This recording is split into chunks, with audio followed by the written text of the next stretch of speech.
Welcome to the Heartlifter Way. I'm Janell and this is a gentle space for emotionally weary women to breathe, heal, and carry life differently.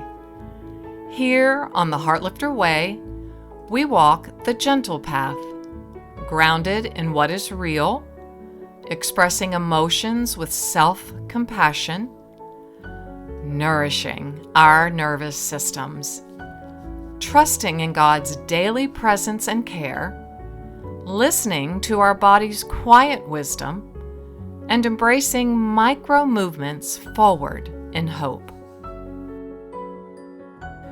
Today's Part 2 conversation with Mary Van Geffen, author of Parenting a Spicy One, a compassionate guide for raising a deep feeling and wonderfully strong-willed kid.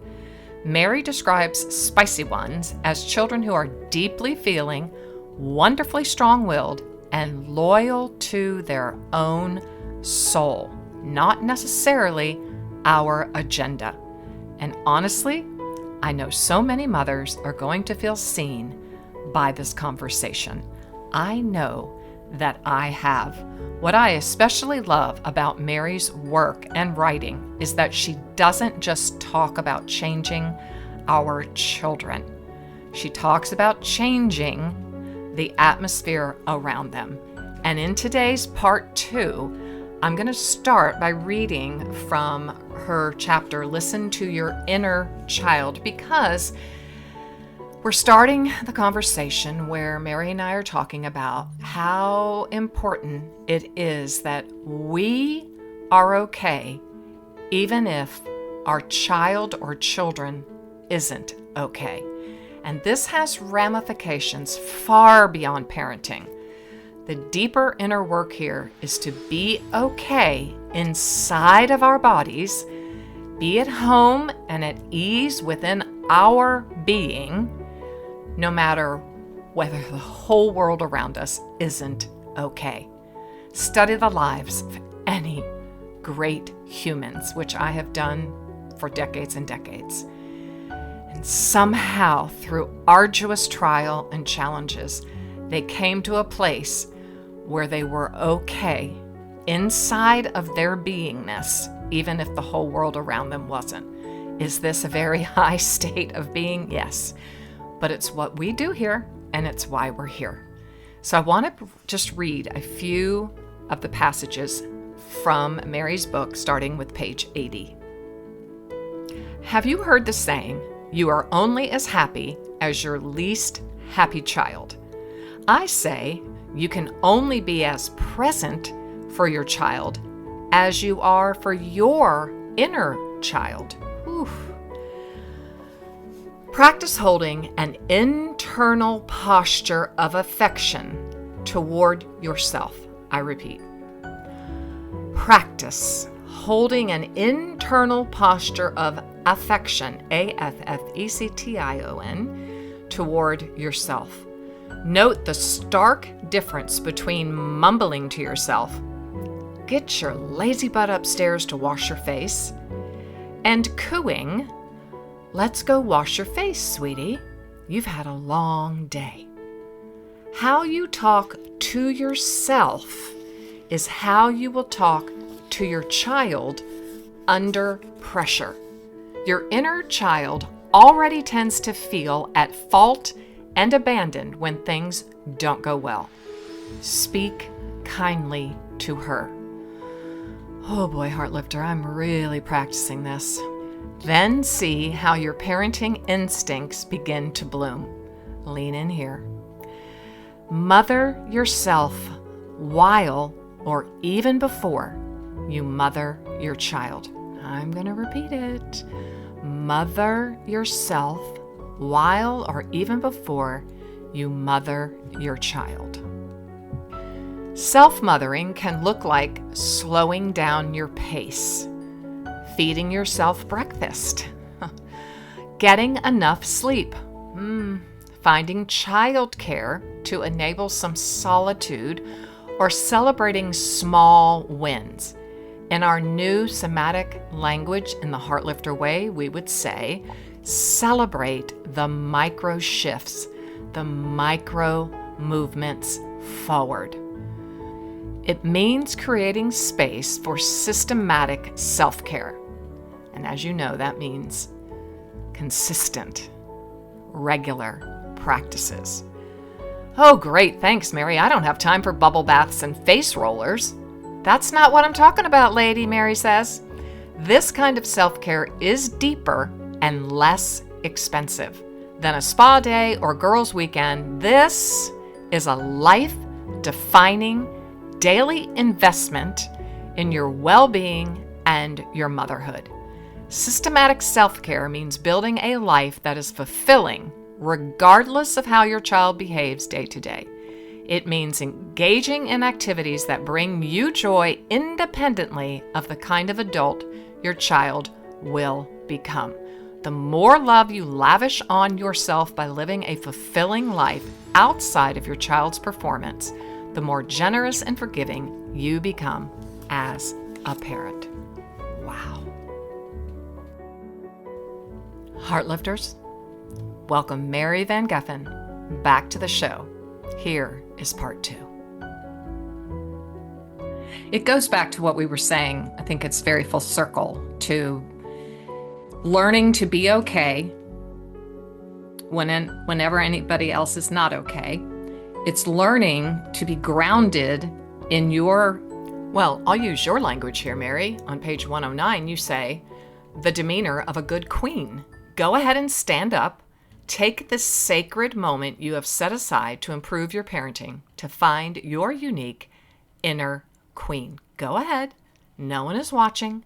Embody your royal stance. Oh my gosh, I love this. You say, let us conjure up a royal leader with the best interest of her kingdom in mind.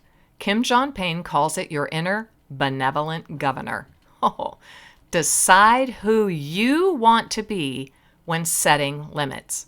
Good royals do not deign to follow the edicts of tantruming princes and inexperienced princesses. Royals are wise, unflappable, steady. This is how you will hold yourself. Mary, please, please, please tell us more. That is so visually stimulating and interesting. Because we're kind of like we're going back and forth around this important point. There was a woman the other day at my choir practice who said, "Oh, I've got a spicy one. And do you know this spicy one brought home one shoe from school?" And I knew the dialogue we were in. The dialogue was, "Oh, we're trying to cast shade on this kid and agree together. They're so difficult and it's not your fault." Because that's what the moms out there are saying, like, it's not me, it's this kid.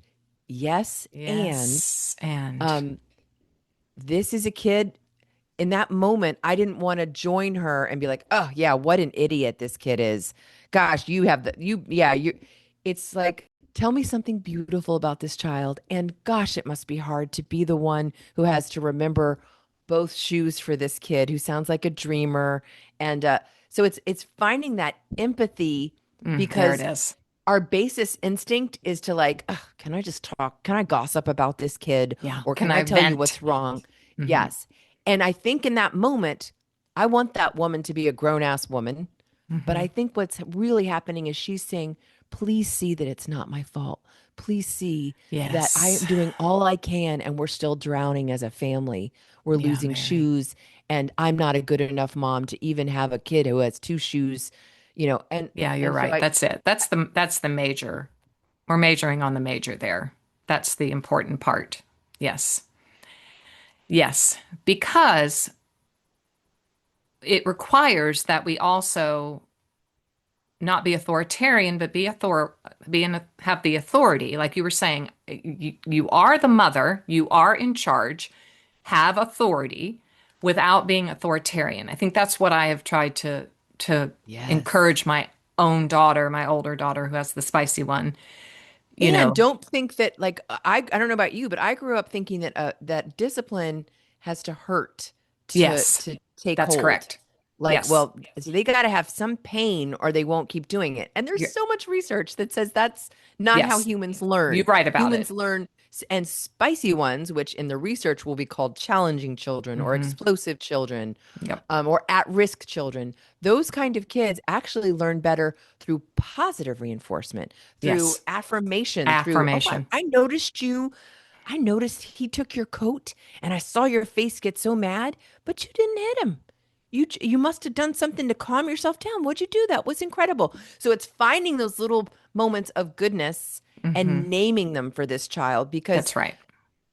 when we discipline, when we correct, it doesn't have to hurt. We can maintain a warmth. We don't have to, we Yes. actually want to stay more connected to the child when we're disciplining. That puts them in a safe mode in their Hmm. body where they can be receptive and learning. A child can't learn when they're figuring out whether or not they're still going to be in the clan. When our face is contorted, I Yes. told you not to do that. They're Hmm. not in a learning space. And with a spicy one, they might give it back to you double time if you go there. They will, for sure. And I think you're just putting them in a fight flight. You're not keeping them, as we would say, and you're so brilliant to help us, you're not keeping them in their prefrontal, which is not even developed hardly at all. You're just keeping them in a sense of fight, flight, or freeze or fawn. Okay. Heartlifter, thank you for bearing with my podcaster's ADHD with this brilliant guest that we have here and someone I would really love to have as my friend. Let's do it. I love that you have a chapter, and then I'm going to have to let you go. Find your inner royalty. Each chapter is a book. And so I really know how hard it must have been for you to keep them into chapters and keep this into a 60,000 word. But I love Find Your Inner Royalty. It's probably part of your program, I would guess. You say, find your unique inner queen, embody your royal stance. Mary, what does that mean? Every person's body is going to find that in a little bit of a different way. But if the listener and I were working together, I would say, well, go ahead and stand up. And how does a queen hold her body? Is Hmm. she hunched over? No, that's more like a beggar. Yeah. Oh, I see you doing that beauty Former pageant beauty wave. queen, I Yes, was. yes. Yes. The reason I'm asking you to find your inner royalty is if we aren't conscious about finding her, is her belly soft? Are her hands up? Are her legs slightly hip width apart? Are they right next to each other? When you think through these things and you think about, what does a queen say? She says, I was made for this, for such a time as this. Or she Yeah. says, we will all figure it out. She doesn't say, oh my gosh, there's an emergency, time starvation. I'm not, so finding out what a queen says, what she thinks, and how she moves her body really keeps you out of the other archetypes of mothering, which is the monster, which I went Mhm. into all the time of, she's going to get it now. Now she deserves. Or the teenager who rolls their eyes and has contempt for their daughter. Mhm. Or even the beggar who's like, can you please just put your shoes on? Nobody's going to Yes. follow somebody who leads that way. So we push those parts of us off to the side. They're not great in the parenting, sphere. And we find that inner grounded queen. And some of us have never seen somebody like that. So we Right. might pull them from media. Who is a queen in media? For And sure. it could be Glinda the Good Witch. I prefer the Yes. older versions of that Glinda as a parenting proxy, or it could be just a character who has warmth while also having authority. Hmm. Mrs. Weasley in Harry Potter. Maybe it's somebody you've read, like the mom of Anne of Green Gables, and you haven't seen them on Yes. the screen. But finding that person and saying, I'm going to borrow how I think they show up, that is your intuition. It's Mhm. already in you, but sometimes we need a visual of Oh, somebody yeah. out there that we're going to pretend to be until it becomes real for us. I think that's one of the most important pieces of advice. I love movies. I think I raised my own sense of understanding what it means to be a good human and a mother, like women talking, all of the incredible women in that movie that were sitting in that barn just trying to figure out how to get away from the abuse. I mean, Women Talking's a hard movie to watch, but I tell you, my older daughter and I watched it in Uruguay next to each other, and it changed my life. So, yes, find your archetype, find someone. Corrie Ten Boom. I'm a ardent student of biography.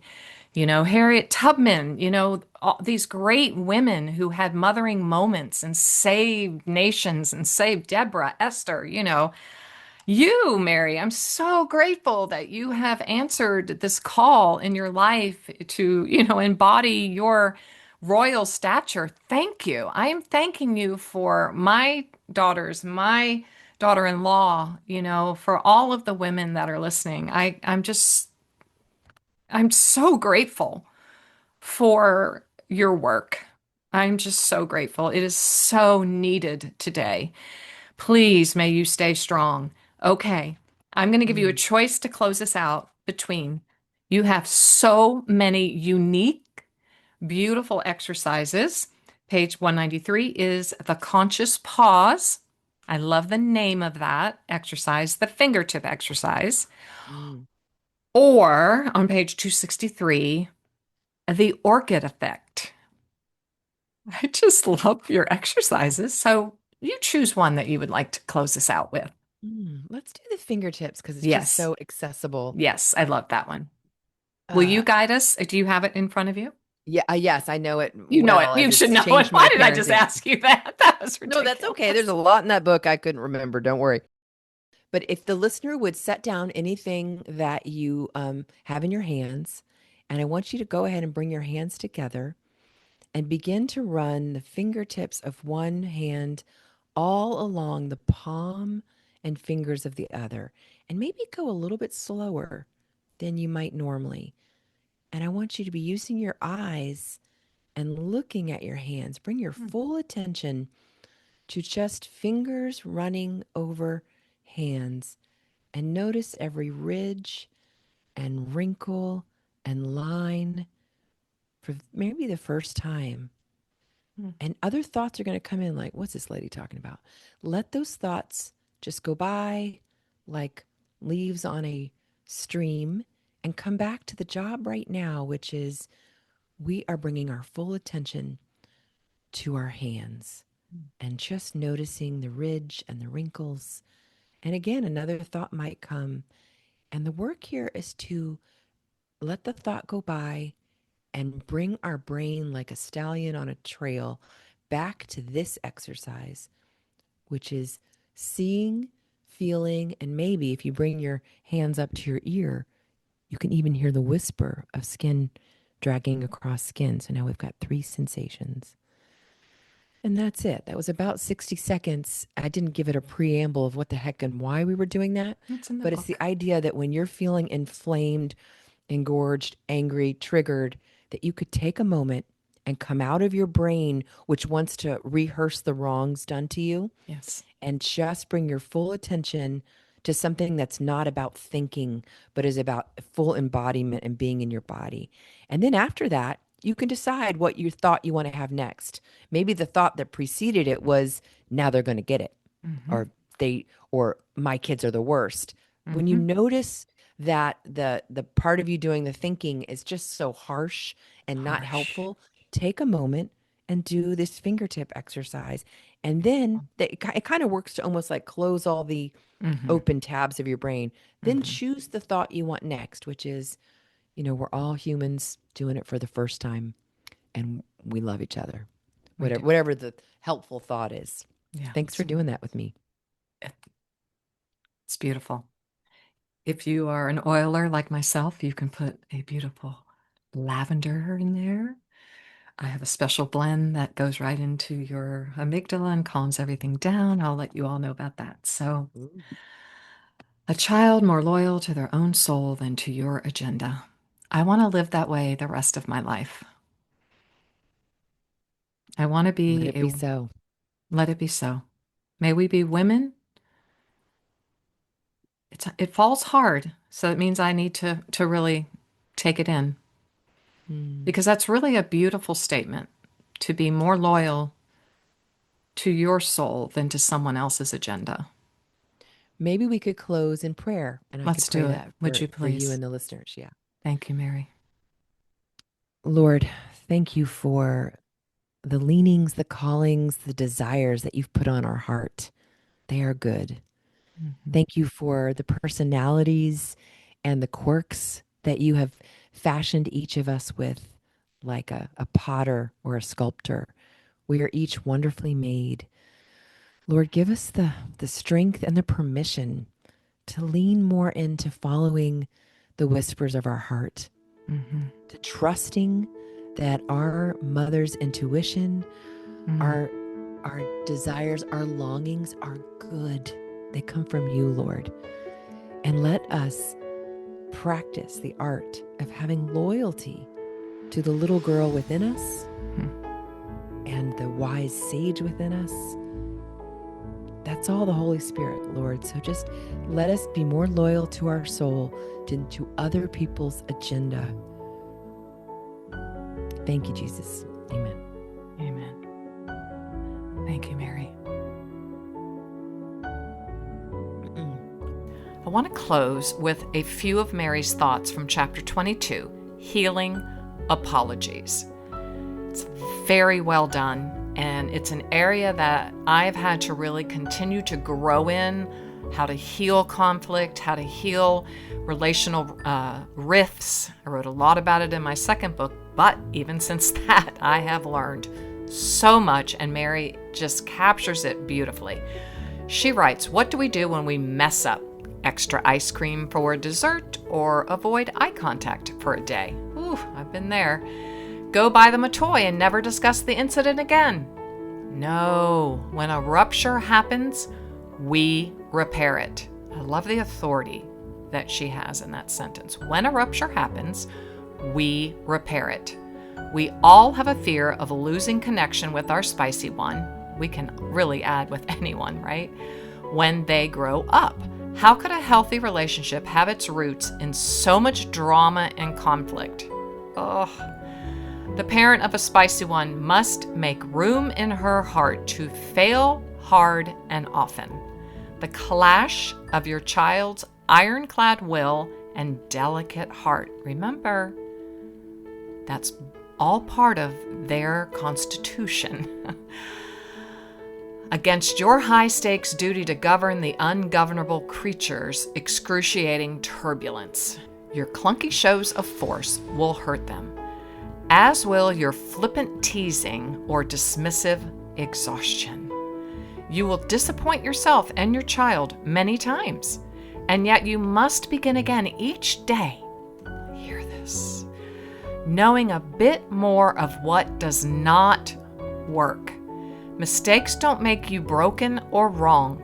That familiar twisted knot of shame in your stomach is simply a reminder to embrace the power of a restorative apology. So often we make the mistake of pretending it never happened and hoping time heals all wounds. This leaves our child to process the hurt alone and make assumptions that aren't helpful, like, I'm a kid who drives adults to rage. Moving on without talking about it brings no resolution and misses the opportunity to let the hard times bring us closer. Causing harm and being harmed are unavoidable parts of being in relationship. Lean in here, especially with a sassy feral child like yours. The goal is not to stop messing up with your child.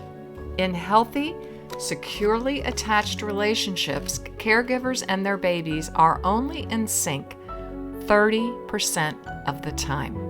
She has proof for this, stats. The other 70%, they're out of sync, making repairs and coming back together. One study says appropriate parental responsiveness does not mean that parents never make mistakes. Okay, everybody take a deep exhale. Rather, she writes, it implies, well, actually, this is a study that she's writing from. It implies that even after misreading a child's cues or after moments of inevitable conflict, a parent can acknowledge the rupture and successfully re-engage with the child. Boy, I wish I had known this. Patterns of disruption and repair may actually foster the child's trust in the parent as a reliable figure. Another study notes, what we know from the attachment research is that it's not the absence of rupture that predicts security of attachment, but the presence of repair. Please, please hear this. In fact, these ruptures in connection, when followed by successful repair, can actually strengthen the attachment relationship. There it is. Your attachment is strengthened by the work of repair. This is so critical. Feeling shame is unnecessary. Oh, Mary, where were you? Where were you 30 years ago? It depletes your motivation to do the sacred work of repair. The sacred work of repair. The intimacy that comes after an apology and the heartfelt reassurance that things will be better bring healing like nothing else in a relationship. And then she gives us 5 ingredients for successful repair recipe, for a successful repair recipe. And you're just going to have to get Mary's book and read that, because I'm telling you, I have so many Post-it notes and so many things underlined and highlighted that it's ridiculous. Okay. Friend, if this conversation resonated with you, I hope you'll share this episode with another mother, parent, caregiver who may need encouragement today. You are not failing because your child is strong-willed. You are being invited into a different kind of parenting, one rooted in connection, presence, and grace. Wherever you find yourself today, you're not alone. God is near, even here. And you can keep lifting your heart one micro shift at a time. Find more healing and more resources at the Heartlifter Way. Remember, this is the gentle path. This is the Heartlifter Way.